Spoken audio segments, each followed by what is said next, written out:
أعوذ بكلمات الله التامة من شر ما خلق. بسم الله الذي لا يضر مع اسمه شيء في الأرض ولا في السماء وهو السميع العليم. الحمد لله رب العالمين حمدا كثيرا طيبا مباركا فيه الذي بنعمته تتم الصالحات والصلاة والسلام على نبينا محمد صلى الله عليه وسلم. Rabbi israh li sadri wa yassir li amri wahlul 'uqdatam min lisani yafqahu qawli. Allahumma inna nas'aluka ilman nafi'a wa rizqan tayyiba wa 'amalan mutaqabbala wa na'udzubika min ilmin la yanfa' wa min qalbin la yakhsha wa min nafsin la tashba' wa min da'watin la yustajabu laha, amma ba'd.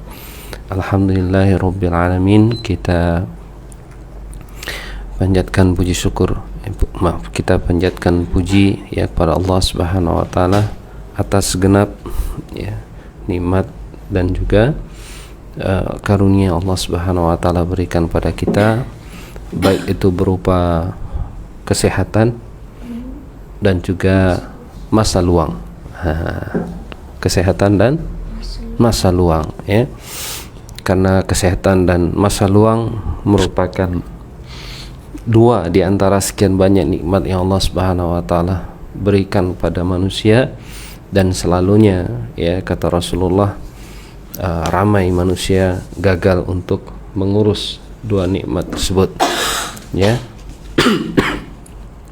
Yaitu nikmat sehat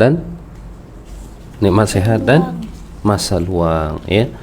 Jadi kami harapkan adik-adik semua ya di rumah dalam keadaan sehat afiat ya. Dan alhamdulillah pada malam hari ini selepas beberapa hari ya sesi hadis qudsi ya itu tidak diteruskan ya karena kondisi kesehatan ya, baik kesehatan ustazah ya, kesehatan saya ataupun juga kesehatan Asaj ya, yang sedikit tidak seberapa boleh untuk meneruskan sesi pada lepas maghrib. Dan alhamdulillah pada maghrib kali ini kita boleh teruskan semula insyaallah sesi ya hadis qudsi ya, yang insyaallah pada malam hari ini masuk ke hadis 54. Ini bermakna masih ada baki insyaallah 6 ya, 6 hadis lagi sebelum kita mengkhatamkan yaitu kitab 60 hadis qudsi untuk anak-anak insyaallah. Selepas ini kita akan fikirkan ya tentang tajuk buku lain yang akan kita bicarakan ya insyaallah, dan apa-apa hal nanti insyaallah kami akan maklumkan ya kepada adik-adik semua insyaallah. Baiklah, tanpa melengahkan masa saya serahkan pada Ananda Asaj untuk membacakan hadis qudsi yang ke-54 ya. Adik-adik yang sudah memiliki kitab di rumah boleh membuka kitabnya ya dan buka muka surat 90. Perlu dimaklumkan bagi adik-adik yang baru mengikuti ya bahwa buku ini sudah tidak ada stok lagi, tetapi adik-adik boleh ya mengikuti sesi ini insyaallah ya setiap lepas maghrib insyaallah. Masih ada 6 malam lagi jika tidak ada aral untuk kita khatamkan buku ini insyaallah.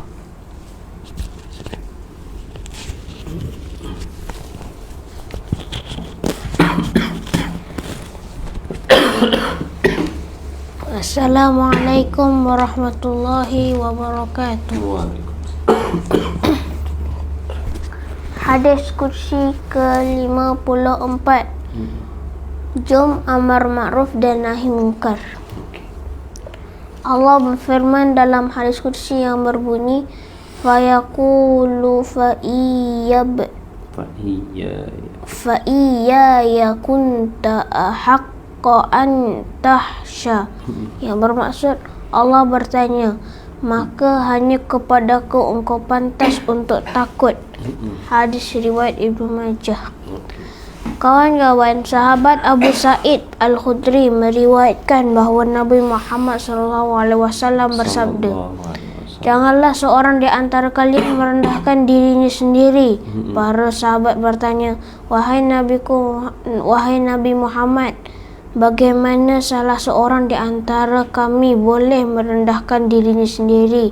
Nabi Muhammad menjawab, jika dia melihat urusan Allah yang perlu untuk dikomentari tetapi dia tidak mengomentarinya. Kemudian Allah berkata kepadanya pada hari kiamat, apa yang mencegahmu untuk mengatakan aku begini dan begitu? Kemudian orang itu berkata, karena aku takut terhadap manusia. Allah lalu berkata, hanya kepadaku engkau patut untuk takut. Hadis riwayat Ibnu Majah. Pelajaran hadis. Kawan-kawan, Allah mencela perbuatan meninggalkan amar ma'ruf dan nahi mungkar yang disebabkan kerana takut terhadap manusia. Kerana itu Allah akan berkata kepada orang tersebut, sungguh Allah lebih berhak untuk ditakuti. Engkau takuti sebab siksanya sangatlah keras. Seorang meninggalkan amar ma'ruf dan nahi mungkar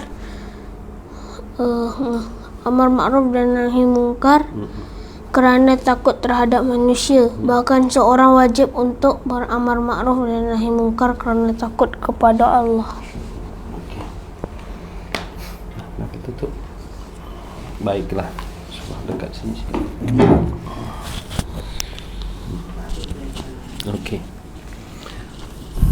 Baik, adik-adik semua yang berada di rumah, ya. Sama-sama kita sudah dengarkan tadi, ya, adik Asaj membacakan hadis yang ke-54, ya. Jom beramar ma'ruf nahi mungkar, ya. Pertama sekali mengikut kepada hadis yang sudah dibaca oleh adik Asaj, ya. Apa yang adik Asaj tangkap daripada pembacaan adik tadi? Kita tak boleh takut manusia, kita harus takut Allah. Kita tak boleh takut kepada manusia. Tapi kita harus takut pada Allah. Okey. Tapi kita mesti takut pada Allah. Dalam hal apa? Dalam hal ketuhanan. Dalam hal Ketuhanan. Lepas tu? Lepas tu tak tahu.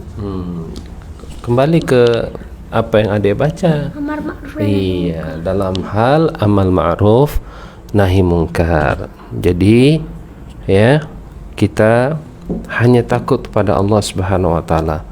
Jadi, apa amal ma'ruf nahi mungkar itu? Amar itu bermaksud memerintahkan kepada kebaikan. Okey. Kalau Amar itu maknanya memerintah. Ma'ruf itu perkara yang baik, ya, perkara yang sudah dikenali dengan baik. Kemudian kalau nahi mungkar mencegah daripada keburukan. Okey. Nahi itu maknanya menegah, ya. Al-mungkar sesuatu yang diingkari.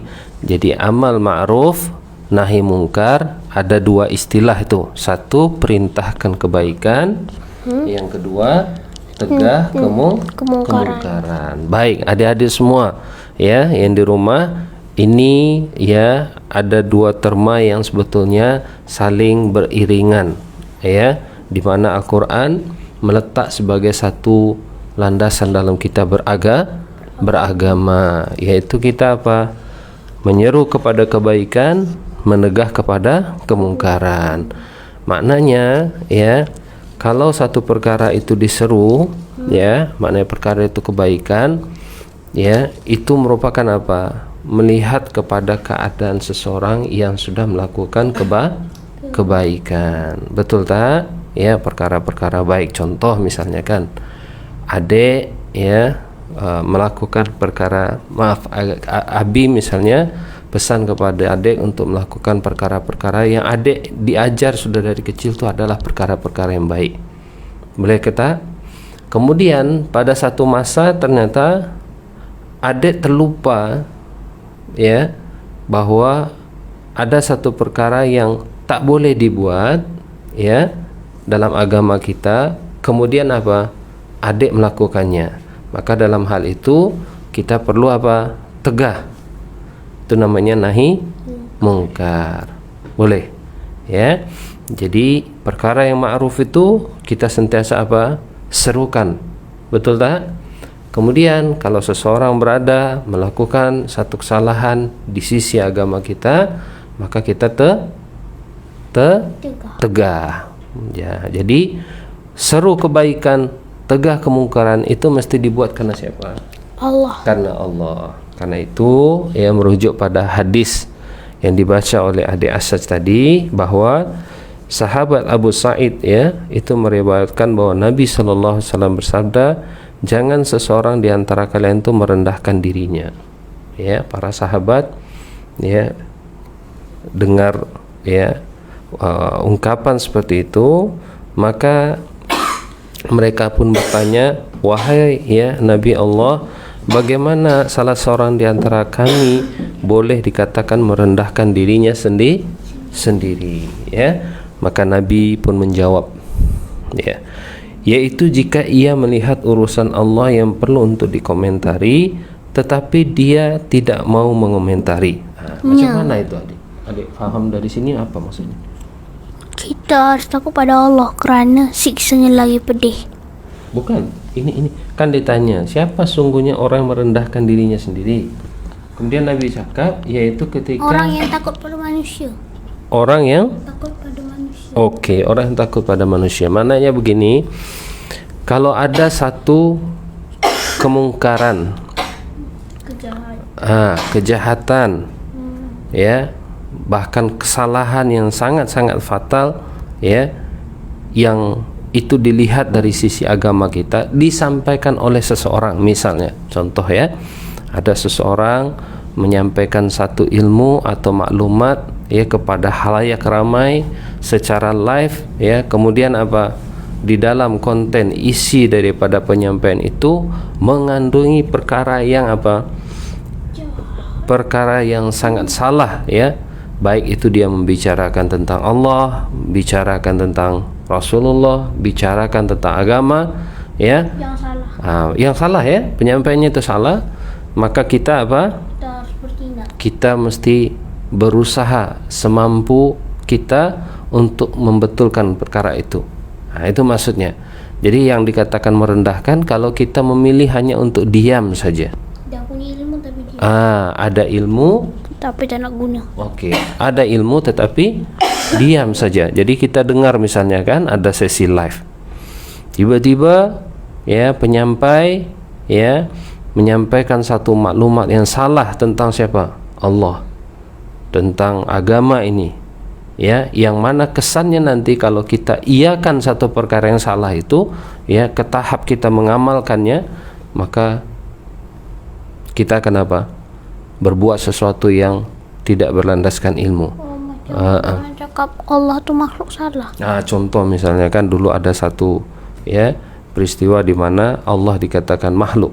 Ini satu kesalahan yang sangat-sangat fatal ya, sangat-sangat fatal. Maka semua pihak, Allah itu kan al-khaliq, macam mana dia boleh posisikan al-makhluk ya sebagai makhluk? Maka kalau dalam satu negara ya ada di situ badan agama.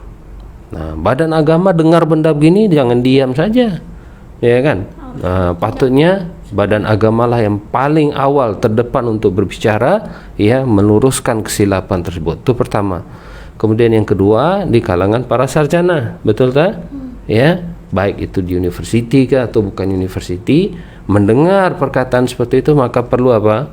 Bersuara juga, menyampaikan kesalahan itu perlu dibetulkan, ya.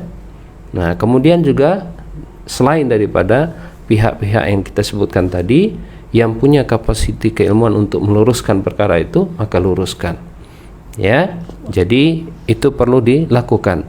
Yang dimaksud merendahkan diri tadi itu mengikut pada hadis ini, kalau ada satu perkara yang sudah nampak jelas, didengar sangat jelas satu silap, ya, berbicara tentang Allah, bicara tentang agama, kemudian kita memilih diam saja, milih bahasa sekarang tuh main aman saja, ya. Maka yang orang cakap Allah makhluk tu Abi bertindak tak? Kenapa? Abi bertindak tak masih dengar? Setiap masa dengar macam itu ya Nah, cuman kita kan lihat kapasiti kita. Oke, kalau kita ya pertama dengar perkara itu adalah perkara yang batil, yang silap, sesat, ya, maka kita apa? Paling tidak wacanakan dia.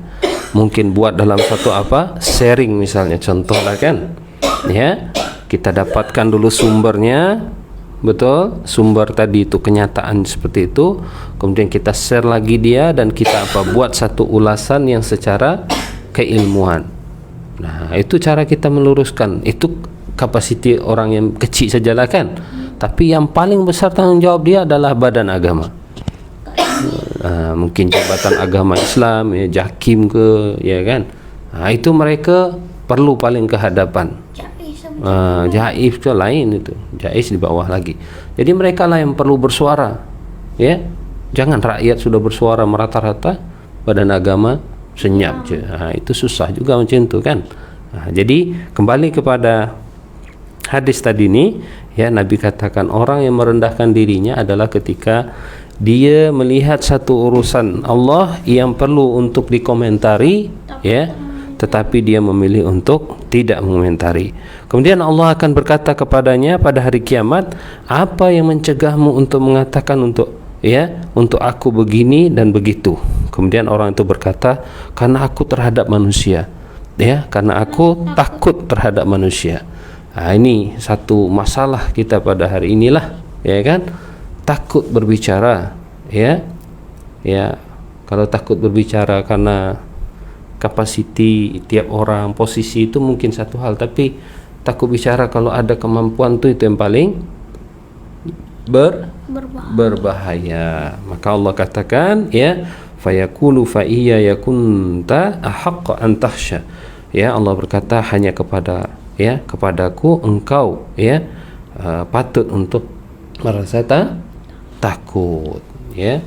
Jadi dalam hadis Rasulullah aja juga mengingkarkan, ya, siapa yang melihat kemungkaran, man ra'a minkum mungkar, ya, siapa yang melihat, ya, satu kemungkaran, maka apa cara untuk merubahnya? Ya, lihat pada keadaan. Kalau kita ada kemampuan ya, punya authority, maka kita mesti rubah dengan apa? Dengan kuasa kita, ya, dengan kuasa kita, ya kan. Contoh badan-badan agama ke, ya, mesti bertindak kalau sudah menemukan satu kemungkaran berlaku. Kemudian kalau tak mampu, ya kan. Nah, bagi kita mungkin orang biasa tak mampu nak rubah sebab kita tak ada kuasa, maka rubah dengan apa? Lisan kita, atau mungkin dengan sekarang tulisan. Nah, betul tak? Nyindir. Bukan, kita tulis benda yang silap itu. Kita tulis secara keilmuan, ya. Kita betulkan. Oh, yang sepatutnya sekian, dasarnya sekian, landasannya sekian, dalilnya sekian. Itu mesti kita sampaikan. Betul tak? Secara lisan ataupun tulisan. Kalau tak mampu juga, ya kan? Maka apa? Kita, ya, merubahnya dengan cara apa? Kita menolaknya, ya, dengan cara apa? Dengan hati kita. Maknanya kita nafikan benda itu adalah benda yang jelas sangat silat, tapi kita tak ada kuasa untuk merubahnya, kita tak mampu untuk menyampaikannya secara apa? Lisan misalnya kan. Maka kita tolak, kita nafikan dalam hati kita bahwa perkara itu adalah perkara yang sesat, perkara yang batil, yang kita tidak boleh terima, ya, sebagai satu kebenaran agama. Contoh macam itu, ya. Boleh kata? Okey. Baik, adik-adik semua yang dirahmati oleh Allah Subhanahu wa taala, ya. Pelajaran di situ, adik boleh sampaikan berapa pelajaran di sini? Daripada hadis yang adik baca ini, apa berapa pelajaran yang boleh adik? Pelajarannya itu kita harus takut pada Allah. Kenapa? Kita harus takut kepada Allah. Kita harus takut kepada Allah. Tak boleh takut pada hantu. Sebab hantu tak ada apa takut kan? Jin. Fokuskan ke sini. Kita harus takut pada Allah dalam hal apa? Daripada hal agama, amar ma'ruf dan nahi munkar. Ya, dalam hal kita menyampaikan perkara yang ma'ruf dan menegah perkara-perkara yang mungkar. Landasannya mesti karena Allah. Allah, ya kan? Bukan karena manusia. Allah akan tahu segala-galanya. Ya, karena itu dalam hal amal ma'ruf nahi munkar ini asasnya sekali lagi kita mesti apa? Benar-benar benar dan betul dalam hal kita mengilmui agama kita. Ya, dalam hal kita apa? Mengilmui agama mesti kita landasi dengan ilmu. Jadi yang kedua, jangan rendahkan diri. Jangan rendahkan diri ya. Dia Dengan punya rendah ilmu, diri, tak nak gunakan. Oke, jangan rendahkan diri dengan cara apa? Memilih diam terhadap satu perkara yang sudah jelas apa? Kemungkaran. Salah. Ya. Nah, jadi satu perkara yang sudah salah, kita memilih apa? Memilih diam. Nah, padahal kita ada kemampuan untuk meluruskannya, ya kan? Macam besi bengkok diluruskan. Nah, oke ya. Jadi itu perkara yang paling perlu ya adik-adik ambil perhatian insyaallah. Jadi sekali lagi amal ma'ruf nahi mungkar merupakan bagian terpenting ya daripada agama ini. Sekiranya tidak boleh ditegakkan amal ma'ruf nahi mungkar, maka boleh dipastikan dalam satu masyarakat dalam satu negara akan mengalami porak-poranda. Porak-poranda itu bahasa Indonesia. Porak-poranda bahasa Indonesia akan mengalami apa? Kehancuran. Ya, biasanya kalau dalam satu negara yang sudah tidak ada keadilan lagi di dalamnya, maka dibimbangi apa-apa yang terkait dengan amal ma'ruf nahi munkar ini sudah akan pupus, tiada, hampa. Ini paling bahaya. Jadi semua pupus. Ini apa? Semua orang bertindak sesukanya. Tidak berasaskan lagi kepada apa? Ma'ruf dan munkar tadi. Campur aduk. Jadi ini perlu diambil kira boleh diambil perhatian.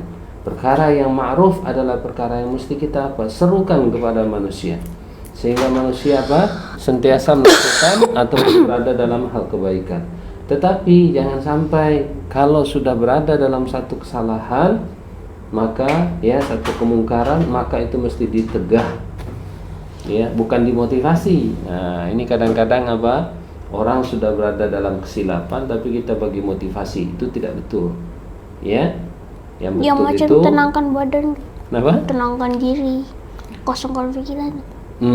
Kosongkan pikiran apa semua. Pikiran jangan dikosongkan Nanti kita masuk. Sebab kita dicipta Allah itu untuk berfikir, kan? Maka kata Hamka, manusia itu hanya ada 3 tahapan: terlahir, berfikir, kemudian mati.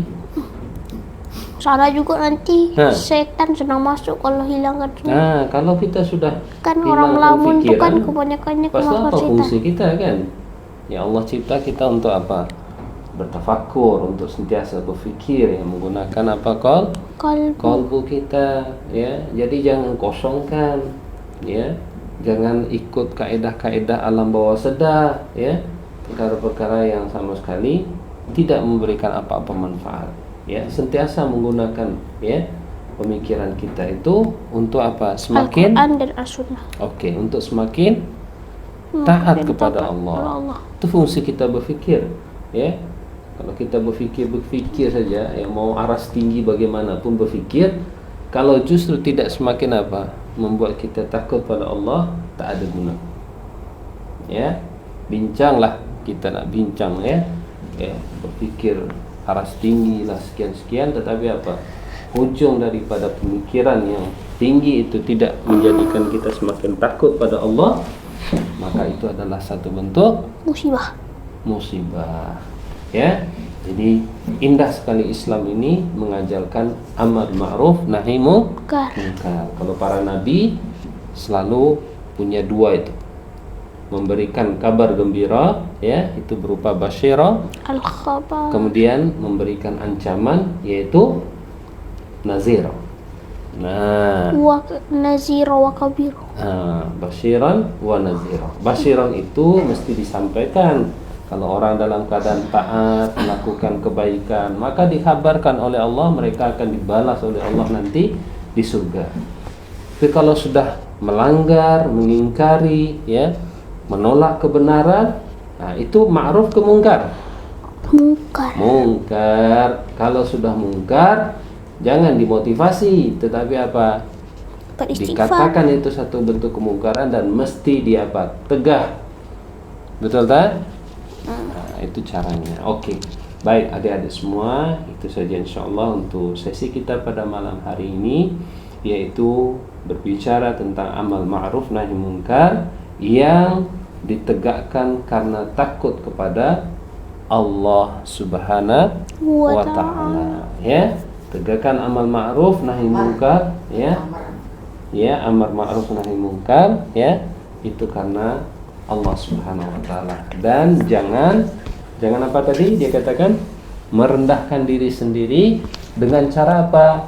Kita sudah punya pengetahuan, ya, tentang satu perkara, kemudian berlaku satu perkara yang salah, kemudian kita memilih untuk diam. Itu maknanya apa? Kita merendahkan diri, ya, takut kepada makhluk, takut pada manusia, main aman, ya. Ya, jaga periuk nasi, ya kan? Ya. Nah, itu ya yang kita lakukan. Maka kata Allah, ketahuilah hanya kepadaku saja engkau patut untuk takut dalam hal menegakkan amal ma'ruf, ya, nahi munkar, insyaallah. Baiklah, itu saja, kita akan sambung insyaallah esok, ya, pertemuan kita pada hadis qudsi yang ke-55 insyaallah, ya. Insyaallah itu adik-adik semua adalah semoga Allah sesuatu menghendaki. Jika syaa, ya, berkehendak Allah, ya, jika Allah berkehendak. Tetapi insyaallah itu maknanya dipersiapkan, ya. Adik-adik menggunakan kata insyaallah itu bukan tak ada perbuatan atau persiapan, ya. Kalau misalnya contoh adik Asad memang biasa kalau pagi dia akan ambil hadis qudsi ini, dia akan baca, kemudian dia akan tanya, ya, apa benda ini, ya kan? Kemudian itu maknanya adik Asad mempersiapkannya, maka dia maklumkan insyaallah malam ini kita akan teruskan kelas. Insyaallah, betul, ya. Insyaallah itu maknanya dia sudah persiapkan. Tapi kalau kita tidur saja, ya kan, tak ada buat apa aktiviti, tak ada mempersiapkan sama sekali, lepas tu orang tanya, macam mana nanti malam kelas? Dia cakap insyaallah.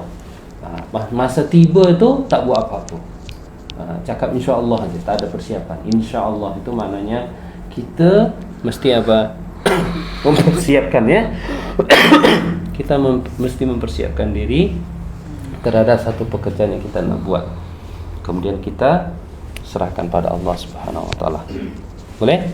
Baik, itu saja insyaallah. Kita tutup dengan doa Subhanakallahumma wa bihamdika asyhadu an la ilaha illa anta astaghfiruka wa atubu ilaik. Wassalamualaikum warahmatullahi wabarakatuh. Waalaikumsalam warahmatullahi wabarakatuh.